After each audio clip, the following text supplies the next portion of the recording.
Well, hello again. It's been a couple of weeks since the last video, so I'll show you the progress. It's been a pretty good couple of weeks. So we've just about finished the exterior of the van. Doesn't quite look so much like a shipping container from behind anymore, but that's just the nature of it. It's really just a big square box. So as you can see from last time, all of the trim, the black trim around the corners and over the edges is all finished. It's actually really come up quite nicely and sealed everything up so it's nice and waterproof. I think it looks pretty good too. We're pretty happy with the overall finish now with that. So just come around the front as well. So it's a little bit hard to see with the sun here, but that's it's looking pretty good. We're very happy with the final product there. So we'll have a look inside. We've made a bit of progress inside as well.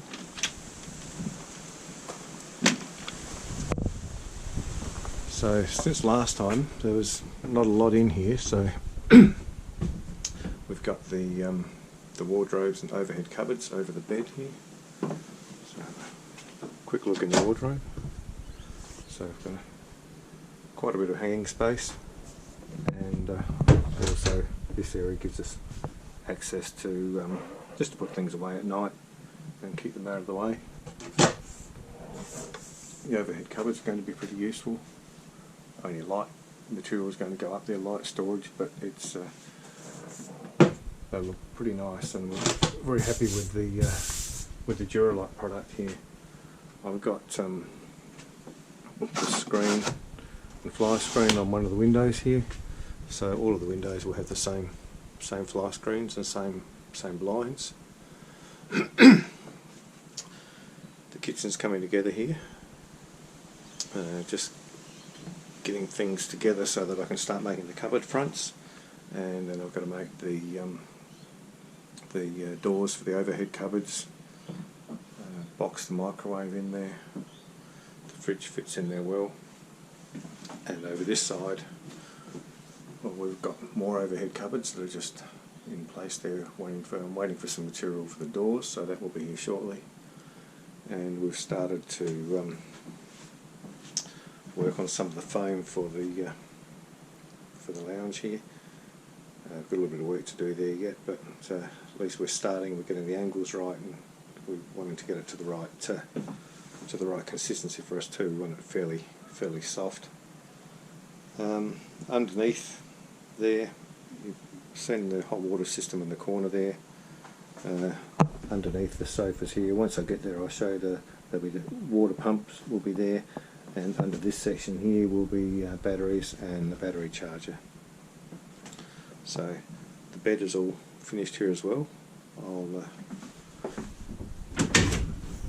So that's on gas struts, and that gives us good access to the underneath of the bed. Nice storage compartment, and in here as well I'll be fitting a gas heater in one corner, and there'll be a vent coming out here somewhere to duct the hot air into the rest of the caravan.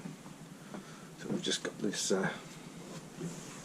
with the gas struts that goes down quite nicely.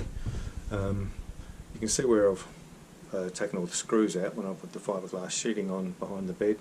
That will be upholstered in the same leather that we're going to use on the sofa over here. That grey colour is probably what we're going to go. We're going to go for something very similar to that. So the interior has come up pretty nicely. I think it doesn't feel too cramped, especially only being a 16-foot caravan. So we were always a little concerned what this area would be like coming in and out of the van, but there's actually plenty of access room here, plenty of room to get around, and it's a little bit smaller over that side. The cupboard's a little smaller, and it's a little bit tighter to get around there, but that's really only to get into the bed, whereas this side access is a bit more important to get in and out of the van, and it gives Carol a bit more room in her wardrobe as well. So the next stage will be to finish these overhead cupboards with the doors and get them in, and I've got to start thinking about getting the electrics in. I've got a 240 volt electrician coming soon to get me started on that, and I'll start running a lot of the 12 volt stuff fairly soon. And then also I've got to get a gas fitter in to run the gas. So a few more jobs to do before we start closing in a little bit, and then I'm making some fiberglass mouldings for the shower area here at work. I'm making a fiberglass floor and a few other bits and pieces that I'll go through with you later on when we get there. So that's about it for today. Pretty happy with the way it's coming on, and we're still looking at perhaps being finished around about September, or when I'm finished by August, so that we can have a little trip away, and then we'd like to get up the eastern coast of Australia by September, so that's the plan. Alright, well that's it for me. Until next time.